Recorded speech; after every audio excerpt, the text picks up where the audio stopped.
Hello and welcome to a mini lecture on psychological disorders. This is the first of two lectures on psychological disorders. Today we will be focusing on defining abnormal behavior, the DSM-5, and then we will look at some specific disorders, anxiety, mood, and dissociative disorders.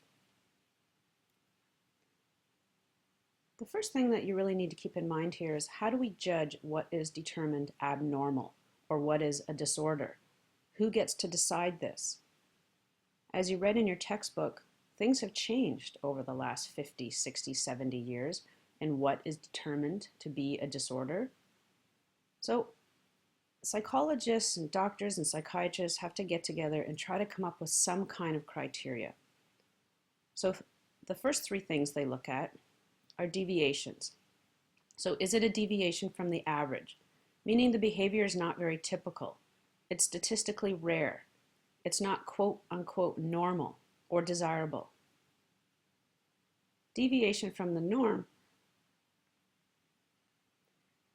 is not behaving as one should. Even if the behavior may be more typical or more common, so it's not really deviating from a massive average, it is not something that is typical or common. So for example, homosexuality was considered a mental disorder at one point. And deviation from ideal mental health. And again, this begs the question of who gets to decide? Who gets to decide if certain behaviors actually are mentally unstable? So in addition to these, psychological disorders also share these other features. So when assessing a psychological disorder, the clinician will try to figure out, is this generating some kind of distress? Anxiety, internal conflict, depression, confusion, etc. They will also look at, does the psychological disorder involve some kind of pattern of behavior or thought that is judged to be unusual or atypical? And generally, psychological disorders are including behaviors that are maladaptive, meaning it makes it difficult for the individual to get along in his or her world, meaning difficult to work, difficult to interact with friends or meet family obligations, school obligations. So in addition to these general kind of criteria, there is a classification system that was first published in 1952 by the APA, and this is called the Diagnostic and Statistical Manual of Mental Disorders, or the DSM. And at that point, it was called the DSM-1. And in the DSM-1 in 1952, it described 60 different psychological disorders. Since 1952, you can see there have been several different revisions to the DSM. And in each revision, there has been changes to what is considered a psychological disorder. They have added new psychological disorders. They have removed some things like homosexuality, determining that it is not actually a psychological disorder. And the latest revision was in 2013, the DSM-5. And this DSM has over 250 psychological disorders, which is quite a change from the initial DSM-1 in 1952, where there were 60 disorders.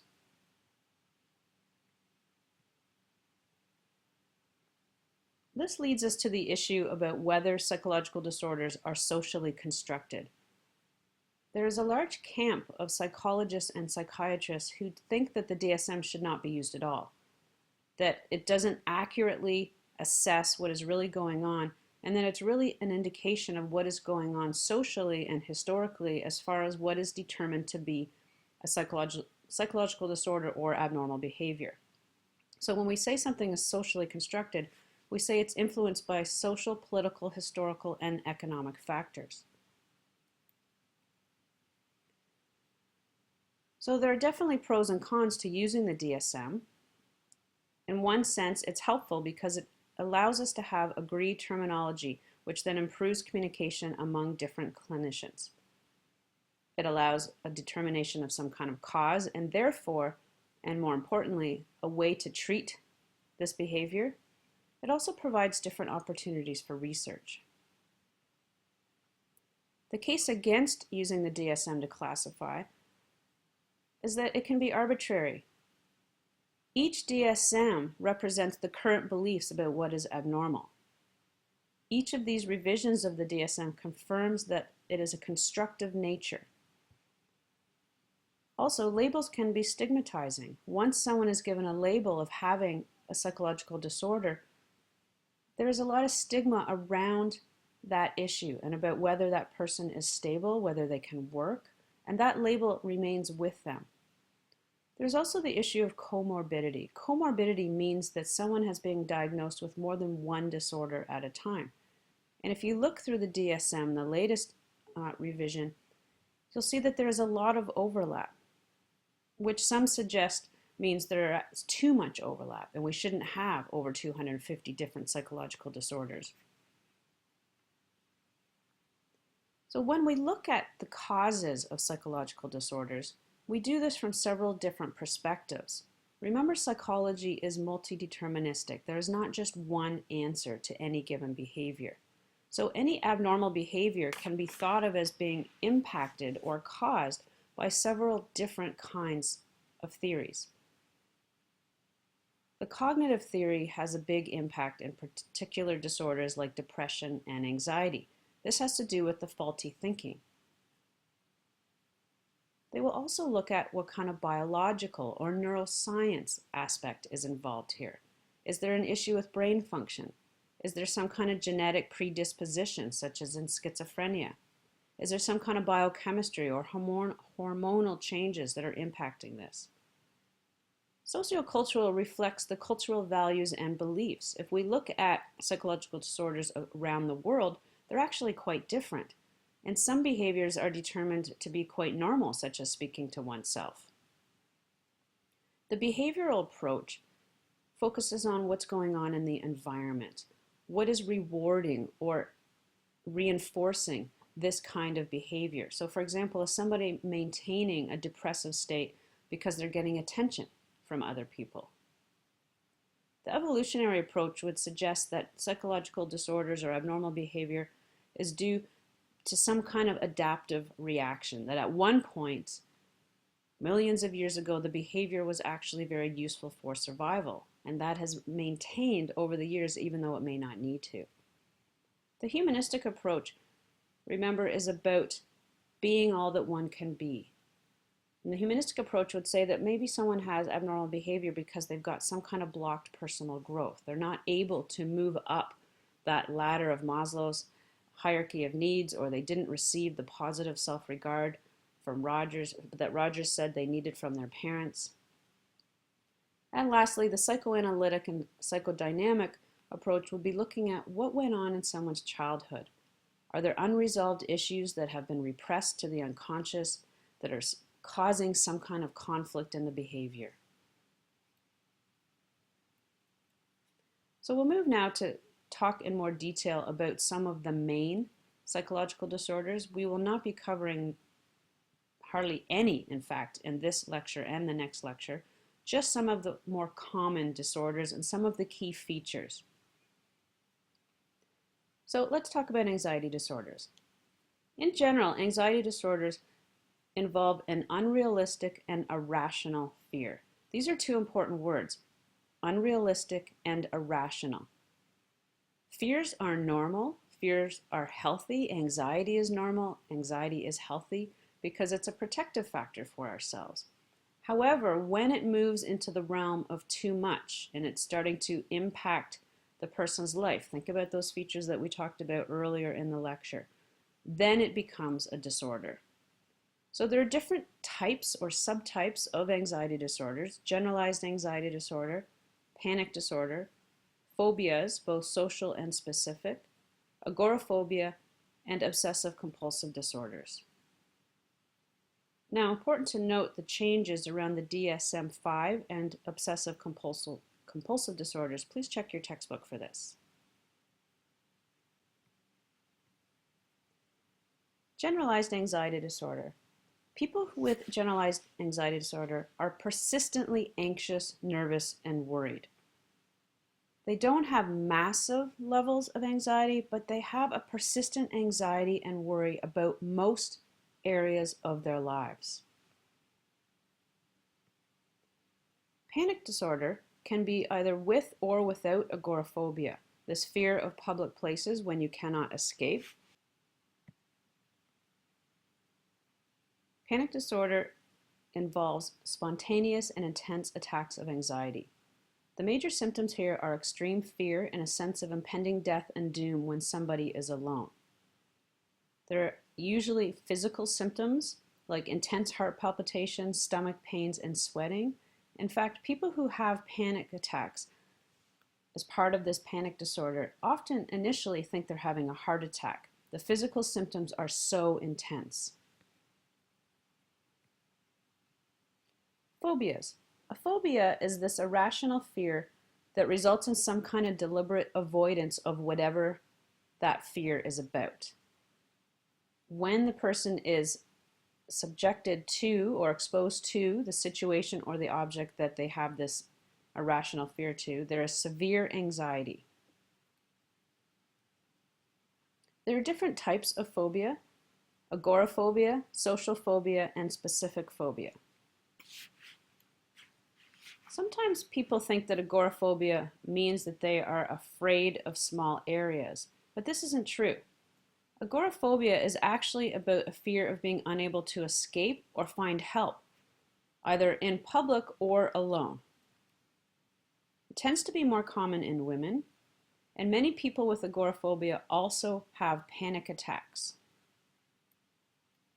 Social phobia involves a fear of humiliating oneself or embarrassing oneself in a public place or in front of other people. The major issue here is a feeling of being observed by other people, being watched what they are doing. People with social phobias will avoid public areas, particularly things like public speaking, eating in front of other people, or using a public washroom. Specific phobias is a general category that includes phobias that are not covered in either agoraphobia or social phobia. This would be things like a fear of snakes or spiders or heights. And again, many of us have a certain level of fear to any of the things that I just suggested. However, people with a phobia have an intense and irrational fear. They will avoid these things at all costs. And I'll give you an example. So somebody that I knew has, well, I still know this person, has a phobia to snakes. Now, most of us don't really like snakes, and we wouldn't want a snake kind of slithering around us. However, this person has such a phobia of snakes that she will avoid going anywhere where there has been a snake. So, for example, she was out riding her bike, and she was going to do, a 20K ride, 10K out to one point, and turn around and come back. On this bike ride, she passed a dead garter snake on the side of the road. It was dead. Her fear and anxiety was so intense that she would not bike back that same way. Instead, she rode 40 kilometers out of her way to avoid going by a dead garter snake. That's a phobia. That's maladaptive. And obsessive compulsive disorder. Obsession is the intrusive thought. The compulsion is the irresistible impulse or action to repeat this irrational act over and over again. People with obsessive compulsive disorder generally have a fear of something involving either contamination or cleaning. Hoarding also falls under this category. So the anxiety here often is about some kind of perfection or cleanliness. Please read your textbook for more detail on this. Let's move on now to mood disorders, sometimes also called affective disorders. Mood episodes include either a depressive episode or a manic or hypomanic episode. In a major depressive episode, there are several weeks with the following symptoms: some kind of change in weight or appetite, changes in sleep activity, either not sleeping or sleeping much more than usual, decreased energy, increased feelings of guilt, difficulty concentrating, and recurrent thoughts of death or committing suicide. A manic episode is the complete opposite. The essential feature is that these kind of symptoms last for at least a week. An inflated sense of self-esteem, a decreased need for sleep, much more talkative than usual, and racing thoughts and ideas, which we call flight of ideas. People in a manic episode will also have excessive involvement in pleasurable activities that have a high consequence or a high potential for bad consequences. These manic episodes typically begin very suddenly with a rapid increase of the symptoms over a few days. People with manic episodes will put themselves into dangerous or risky or promiscuous situations. Because of this flight of ideas, they may have a sense that they are able to do things that they actually are not. They may quit their job and think that they can start a new business.